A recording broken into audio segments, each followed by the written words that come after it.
மணிப்பூரில் கருத்தொற்றுமை அடிப்படையில் அடுத்த முதலமைச்சரை தேர்வு செய்யும் பணியில் பாஜக தீவிரமாக ஈடுபட்டுள்ளது.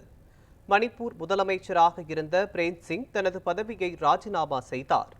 எனினும் அவர் பொறுப்பு முதலமைச்சராக நீடித்து வருகிறார்.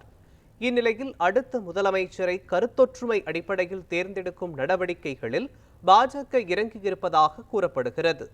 இதற்காக மணிப்பூரில் முகாமிட்டிருந்த பாஜகவின் மணிப்பூர் பொறுப்பாளர் சோம்பித் பத்ரா மூத்த பாஜக தலைவர்கள் பலரை சந்தித்து ஆலோசனை நடத்தினார். எனினும் இது தொடர்பாக பாஜக இன்னும் எந்த அதிகாரப்பூர்வ அறிவிப்பையும் வெளியிடவில்லை.